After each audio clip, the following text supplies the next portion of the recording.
fuck going on, Wailers?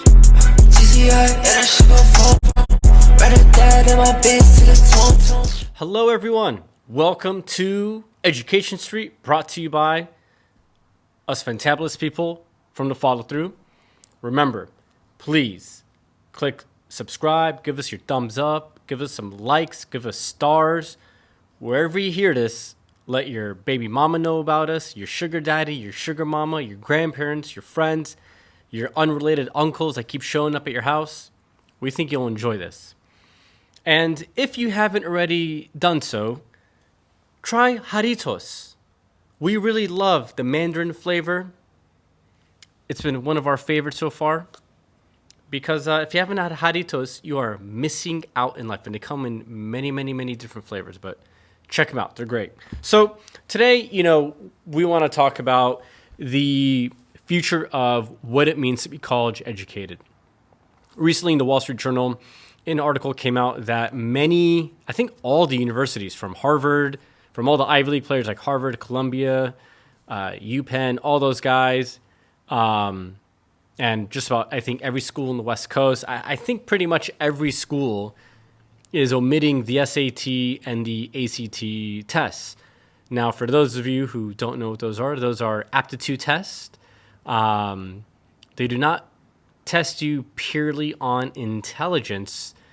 It's basically these college exams, college entrance exams that everyone's had to take up to now to basically be able to level out the playing field between like the dumbest schools and the smartest schools, because it shows who's been studying for these aptitude tests to be able to get into college. Now, the problem is all these schools for the fall class of 2021, which would be the graduating class of 2025, have omitted these tests. Now, what metrics they are going to use to allow students to enter, I have no idea, because right now it looks like some schools have proposed going heavily off of teacher recommendations, others are looking at grade point averages. So basically the barrier to entry to schools has been removed, but that barrier to entry was one of the tools used to basically ascertain who's eligible enough to go to university or not. Now, I personally was never a fan of the SAT when I took it. And when I took it, it was way harder than the shit that most people have taken in the last decade, where they upped the score to like 2,000. I didn't like it because it didn't really test you on knowledge. Like an AP exam, I had no problem with. Like, you took AP physics, you had to fucking study physics, But I played the game, right? I played the game to get into school. That's the bottom line. And the problem is by removing these tests, first off, if we just, we're going off of a fly here, right? We're going off of the moment as it has happened. First off, the problem is you've had a lot of students who are probably studying for these, and now they wasted all this time, and they're like, what the fuck do we do? Like, we spent all this time and money to get these books, to study, and now they don't need it. So I guess the question that you have to ask yourself is like, what if you still take the test and you apply? Wouldn't that theoretically increase your chances of getting in? Because the school will be like, let's say they got 500 people. They'll get way more. But let's just say you're that poor soul who's been hired to review 30,000 applications, right? But let's just say you have 500 people you're looking at. And 495 of them did not take the SAT or the ACT, but then 5 of them did. And you saw they did really well. Wouldn't you be more inclined to accept those kids? Because you're like, hey, look, we have this metric. We know that Kanzai, we know that Wayne, we know that Uchida, we know that Sirius and Jennifer and Mariam, for example, have all done an amazing job on these SAT exams. We're going to take them instead, for sure. I guess that's the question to ask is, I think for kids who are applying, okay, look, you've already invested time into it. Take the fucking test and just maximize your chances. Can't hurt you, right? Because they're saying they don't care about these exams. But I bet you deep down they really do. I bet you deep down they really do care about these exams. And they will probably give heavier consideration to those who've taken them. But let's now like look at it from a different perspective, okay? In the macro environment, right? In the last decade specifically, from 2010 to 2020, if 2020 is a year, haha, you know, with the emergence of like your iPhone, Android phones, and Stupidgram, aka Instagram, right? And Facebook, what happened in our society in America, I can't really speak for Europe because I haven't encountered this problem in Europe. I haven't encountered this problem in Japan per se, or Korea, or even China, or in Iran. The problem that we faced in America is what has happened is that people who are dumb as fuck all of a sudden thought they got a PhD in physics because they would be able to Google something on their phone. So what ended up happening was like for the first time in our society, the value of education got diminished as to who had the best thong photos up on Instagram and who had the most amount of followers. So we were willing to listen to, you know, like the Jenner Kardashian wannabes on Instagram as to why we should take flat diarrhea tea, which would rip our intestines apart and make our assholes burn for months, instead of listening to the experts, because we're like, oh, they have 1 million followers, we're going to go listen to them. And that problem carried over to educated fields, which is why we are in this shithole that we are, in this tribalized culture, you know? It is why, for example, we want to really just neglect science at every corner. I know there are a lot of people who say we value science, we believe in it, but when it comes down to some serious shit, they don't want to believe it anymore, such as what bathroom you should piss in, you know? It's not a hard one. We are animals. You cannot deny that from us. We are animal beings. We are animalistic creatures. We just think we have a higher form of intelligence, but I guarantee you we don't. It's just because we talk a lot that we think we do. But put yourself up against a fucking feline cat, you're going to lose in like 3 days. Guaranteed. So the problem is the value of education has gone down because what's happened is the amount of time that a lot of us spent going to school, right? The time we spent researching, reading, learning how to fucking think, all that has been diminished because people can just Google something on their phone. Well, what people don't realize is that now that we know so much more about these algorithms on Google, we now know why people become stupider for the most part and more ignorant. Because depending on what you watch on your YouTube, who you watch on your Instagram, what you like on Facebook, what you like on your IG, right? I don't know if anyone uses Snapchat, but you get my point, is you end up really surrounding and creating this echo chamber for yourself. It is an enclosed tunnel that is an echo chamber that spits out and regurgitates all the same throw up that you have been watching, and therefore you think you are right. So you may think, like someone may tell you, hey, look, the earth is really round, but you go, oh, look, Google tells me it's flat, right? Because your algorithm has basically fucked you over. And this is the problem, is people who have not gone to school think they're on the same level as those who are educated and who have gone to school. And the problem that leads to is that when you get to areas of expertise, specifically science, even political science, is that they think the playing field has been artificially leveled. But that's not really the case, because the phenomenon that I've witnessed is that people are amazing at recycling words and phrases. They're like little robots that have no problem saying something like that they saw on Instagram, you know? Like, they can say it, but they have no idea what it means. You know, like when they say, like, for example, I don't know. I'm trying to think of, just because there's so many stupid things that people regurgitate, but they're great at just saying phrases, right? But they have no idea what it means. Like when they go, oh, you know, we got to increase minimum wage because it's going to help all the poor people come out of poverty. But have they studied that? Have they really studied the effects of that? I mean, you can look up a guy named Thomas Sowell. Last name is spelled Sowell, I believe. I believe there's 2 L's. If there's 1 L, Mr. Sowell, I apologize.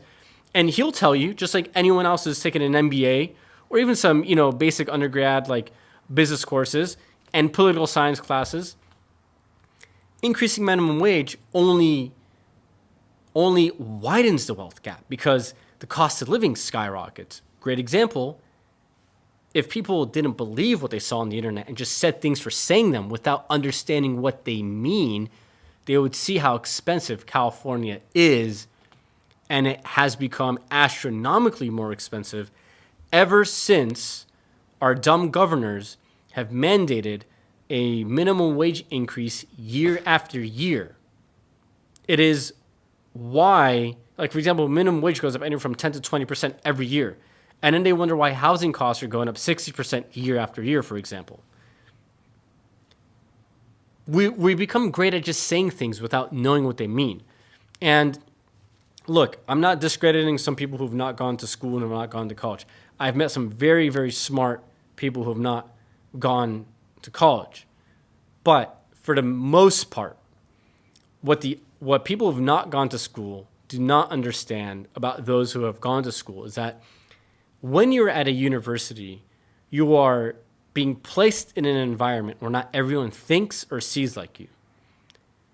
And while you don't have access to all the same books, by the way, because some of the books that I've read in college, I've never found when Barnes & Noble was around. I never found it in the bookstore. I've never found it on Amazon.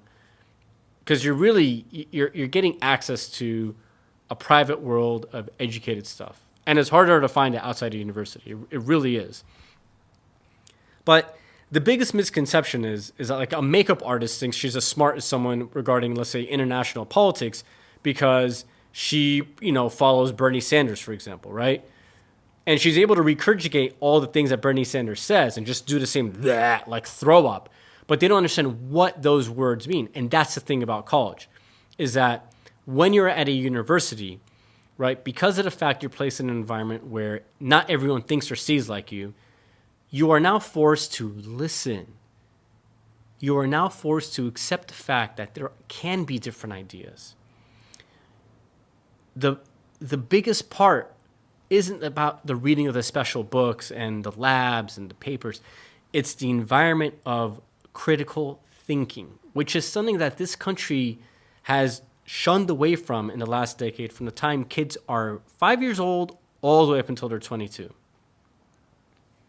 The environment for critical thinking has been completely eliminated. We have made, I want to say, a bunch of sheep, a bunch of drones who say things without fully understanding the depth and meaning of what they're saying. They can say 2 plus 2 is 4, but if you were to ask them why 2 plus 2 is 4, they can't tell you. And that's just an analogy of an example of how dumbed down our society has become and how diminished the value of education has become. So you have this problem. Now, with universities wanting to remove standardized tests, this is going to have some serious problems. Because if you study Thomas Sowell, he'll tell you, for example, that before, for example, affirmative action, specifically, when he looks at, for example, minority populations, they did extremely well in universities. But when affirmative action happened, and it still does take place, kids that were qualified, let's say, to go to, let's say, Columbia, right, were booted out, and then less qualified people were brought in because of their background, because of their skin, their color, for example, right?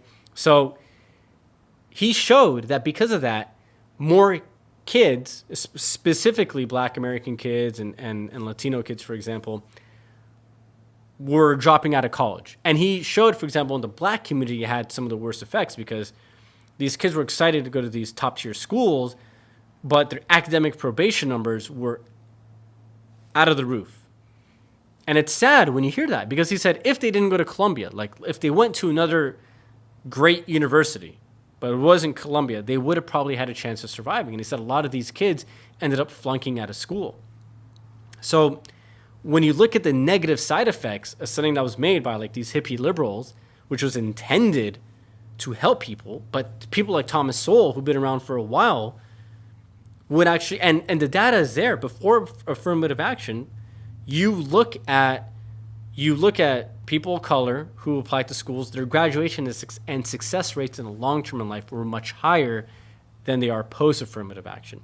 So this little like trophy generation, give me a fucking cupcake, I want to go to Harvard, has got to stop, because we are only going to hurt another generation's ability to succeed in this country. Because what we've told them is, you don't need to be the smartest and brightest to go to the smartest and best school in the country. You can now maybe get in. And what happens when they get in there and they fail and they lose half a year or a year of their life and they have to go reapply to other schools, saying they can find a spot in another school in 2022 or 2023? What are you going to tell those kids? They're young adults at that point, right? But what are you going to tell those university students? This is the problem with the cupcake mentality. Let's give everyone a cupcake. Let's give everyone a fucking trophy. You think China is doing this shit? You know, I seriously, I ask this to people. Like, we have to stop thinking about our micro perspective view of the world and realize the macro. There are countries out there who have actively engaged in trying to kick our ass at everything. And we're just sitting around here giving everyone trophies. Do you really think in China they're allowing the dumbest and worst qualified student to get into the best universities in Shanghai? Abso-fucking-lutely not. It's why they have excelled so well in school. They're taking the best of the best. And let's say you didn't get into the best university at Shanghai. Let's say you got into a very good university. I still bet you that kid is still going to kick ass 10 years down the road because he was able to thrive and survive in their environment. And that's the important thing. By giving everyone a trophy and an access token to a playing field, by making it even more diminished now, making the value of that hard work just more diminished, it is not going to do anyone justice. And when you hear people talk about social justice and blah, blah, blah, and all these things that a lot of hippie liberals talk about, and to your surprise, I am mainly liberal on many things. And guess what? In life, you will be liberal about some stuff and you'll be conservative about some things. Prostitution, totally liberal. When it comes to taxes, a little bit more conservative because I've studied it. So the problem is when these dumb policies have been made in the name of social justice, you are doing nothing but social injustice. And let me tell you why. Let's take the Black Lives Matter movement. These policies will only hurt the black community significantly more. Now you're going, oh, dude, what the fuck is this guy saying? No, I'm telling you from experience, as someone who went to university, to someone who went to graduate school. Okay? What you're doing is, you're diminishing the value of hard work for everyone going into those universities. And in the case for, let's say, the black community, what's happening is we've seen the failure of the affirmative action policies, which led to much higher instances of black students going on academic probation and dropping out compared to their peers who went to schools that they applied for and were admitted because of their skill set and not because of affirmative action. So in their community, what's going to happen now is instead of building the foundation blocks to succeed, we're giving them a trophy. And it's going to hurt them 5 years down the road way more than it is right now. In many instances, it's also a form of discrimination, and it's racism. Because, for example, in Harvard specifically, there was a massive lawsuit that occurred, I want to say probably 2017 or 18. It was a few years back. I apologize, I don't know the exact date. But what had happened was that specifically for Asian American students, they saw that they were overqualified and they were getting booted out to make way for less qualified students. How is that fair? Right? Isn't the point of, let's say, going to Harvard showing that you meet their strict and specific criteria? So by allowing everyone to go in, we have now, what we've done is to all the students who have worked so hard, we've diminished those returns. And specifically, Let's say in the case of Asian American students who've worked so hard to take these tests, and they do damn good on it. Look, there's no fucking denying that. It's not that they're genetically smart or anything. It all starts at home. That's what people don't get. They do very well in school because they have parents sitting above them, just like there are Iranian parents who sit above their kids, telling them you gotta fucking get an A on the test, otherwise I'm gonna, kick you out of the house. Right? They build a foundational block for success.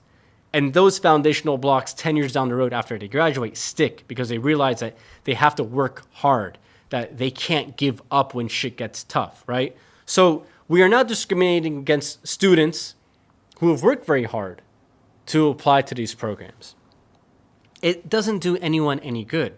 If anything, we're going to see a massive increase of students on academic probation and dropping out.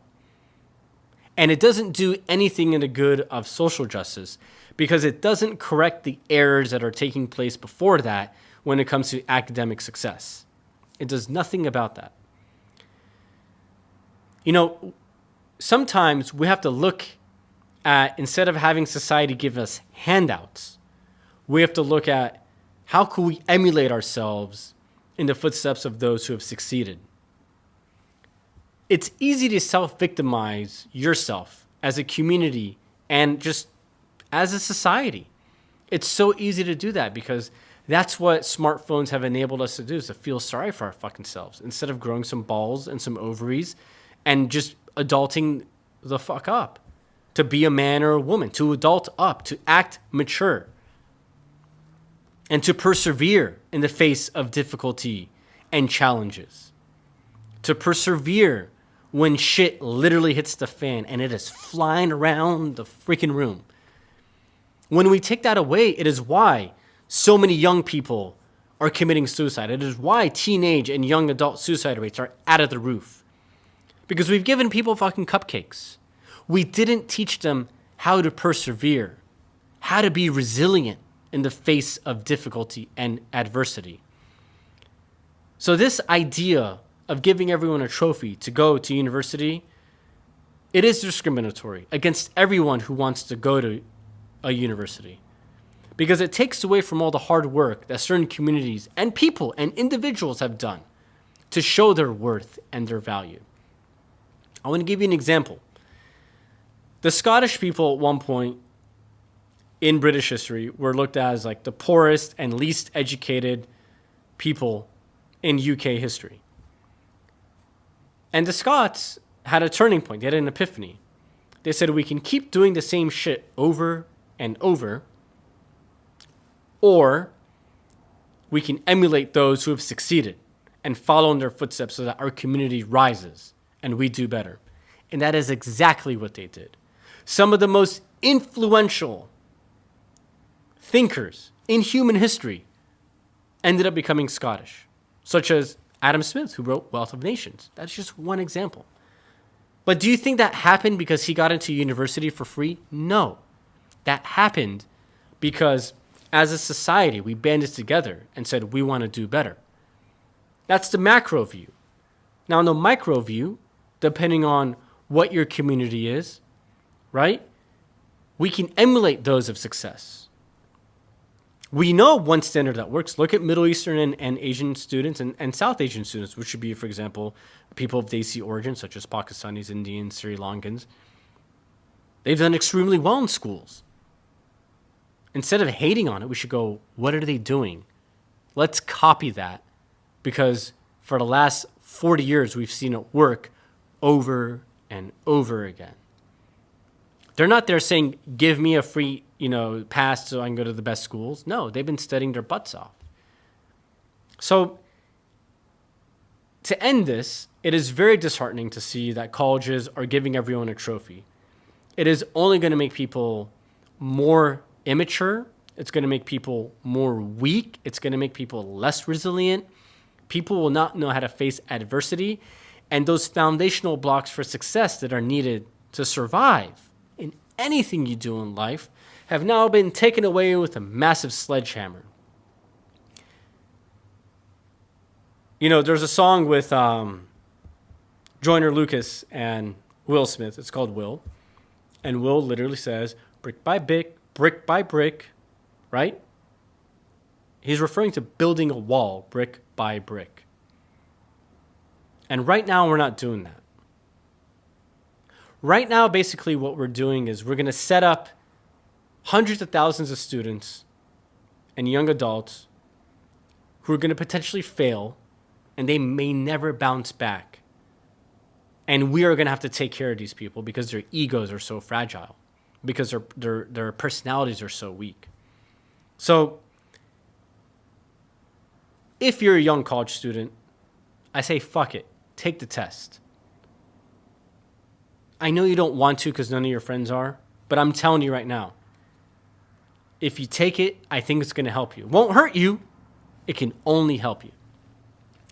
And I hope that as we move forward, we realize that policies like these do not do any type of justice for anybody. They only will create larger disparities in life, and they will diminish the value of hard work, of obtaining a college degree, which has already been devalued because of the phone. And more importantly, it does not build the foundational blocks for success. We're only going to do more damage to certain communities and people of color than we ever have. And that's the sad truth that no one wants to talk about. If it's too good to be true, guess what? It's too good to be true. It has no good benefit for you. So we hope that moving forward, as a society, we can go, you know what? If they're not allowing this in China, we should not be doing it either. Because we're here to win. We're here to win by hard work. You don't get a bikini body with amazing abdominals and, an amazing figure by eating a fucking cupcake every day. No, it's hard work day in and day out over months, years at a time. So I hope we can get back to that soon. Because if we don't, there are going to be a lot of disenfranchised and disheartened people who will take back to the streets, and they're going to be angry as to why they didn't succeed because they'll be too dumb enough to not realize that the failure eventually landed in their hands with the choices that they made. They'll just be dumb enough to not realize that happened because other people told them this is the best way to succeed, when for themselves they would never do that. So we hope you enjoyed this episode.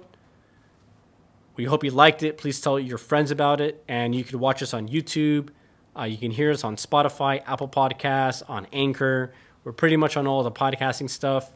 So just let everyone know. We'll see you guys soon. Thank you. What the fuck going on, Willis? GCI, and I should go phone. Right at that in my bitch till it's tone.